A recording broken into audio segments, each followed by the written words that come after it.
ಇನ್ನು ಹನುಮ ಧ್ವಜ ಕೆಳಗಿಳಿಸಿದ್ದ ಅಧಿಕಾರಿಗಳಿಗೂ ಕೂಡ ಗ್ರಾಮಸ್ಥರು ತೆರಿಗೆ ಕೊಡ್ತಾ ಇದ್ದಾರೆ. ರಾಷ್ಟ್ರಧ್ವಜ ಹಾರಿಸಿದ್ದ ಅಧಿಕಾರಿಗಳಿಗೆ ಕೆರಗೋಡು ಗ್ರಾಮಸ್ಥರು ಟಾಂಗ್ ಕೊಟ್ಟಿದ್ದಾರೆ. ತ್ರಿವರ್ಣ ಧ್ವಜ ಹಾರಿಸಿದ್ದ ವಿಡಿಯೋವನ್ನ ಬಿಡುಗಡೆ ಮಾಡಿದ್ದಾರೆ ಜನ. ಶಾಲಾ ಮಕ್ಕಳೊಂದಿಗೆ ಸಂಭ್ರಮದಿಂದ ಗಣರಾಜ್ಯೋತ್ಸವವನ್ನು ಆಚರಿಸಿದ್ವಿ. ನಮಗೆ ರಾಷ್ಟ್ರಧ್ವಜದ ಬಗ್ಗೆ ಇವರಿಗಿಂತ ಹೆಚ್ಚು ಗೌರವ ಇದೆ. ಆದ್ರೆ ಆ ಗೌರವದಿಂದ ನಾವು ತ್ರಿವರ್ಣ ಧ್ವಜವನ್ನು ಹಾರಿಸಿದ್ರೆ ಇವರು ಅಪಮಾನಿಸಿದ್ದಾರೆ. ಹನುಮ ಧ್ವಜವನ್ನ ಇಳಿಸಿ ರಾಷ್ಟ್ರಧ್ವಜವನ್ನ ಬಳಸ್ಕೊಂಡಿದ್ದಾರೆ. ಅದನ್ನ ಇಳಿಸೋದಕ್ಕೆ ಹನುಮ ಧ್ವಜವನ್ನ ಇಳಿಸೋದಕ್ಕಾಗಿ ರಾಷ್ಟ್ರಧ್ವಜವನ್ನ ಬಳಸ್ಕೊಂಡಿದ್ದು ಖಂಡನೀಯ.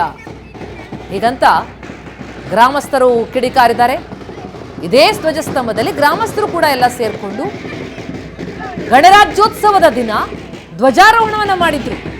ಅಂದು ತ್ರಿವರ್ಣ ಧ್ವಜವೇ ಅಲ್ಲಿ ಹಾರಾಡಿತ್ತು. ಗ್ರಾಮಸ್ಥರೆಲ್ಲರೂ ಕೂಡ ಒಟ್ಟಾಗಿದ್ರು. ಈ ವಿಡಿಯೋ ಬಿಡುಗಡೆ ಮಾಡಿ ಟಾಂಗ್ ಕೊಟ್ಟಿದ್ದಾರೆ ಅಧಿಕಾರಿಗಳಿಗೆ.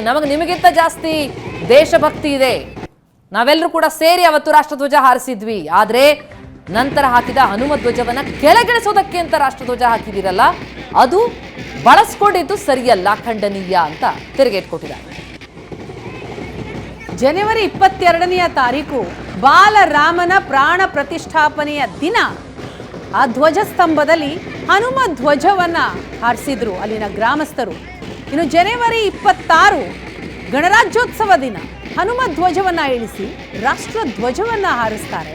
ಬಹಳ ಗೌರವವಾಗಿ ಮಕ್ಕಳ ಜೊತೆ ಆ ಸಂಭ್ರಮವನ್ನ ಆಚರಣೆ ಮಾಡಿದರು. ಆದರೆ ಅದಾದ ಬಳಿಕ ಆಗಿದ್ದೇನೆ ಇದು ಖಂಡನೀಯ ಅಂತ ಹೇಳ್ತಾರೆ ಗ್ರಾಮಸ್ಥರು.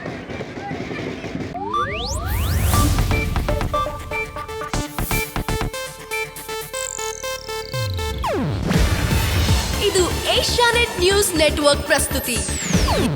ನೀವು ನೋಡ್ತಿದ್ದೀರಾ ಏಷ್ಯಾನೆಟ್ ಸುವರ್ಣ ನ್ಯೂಸ್.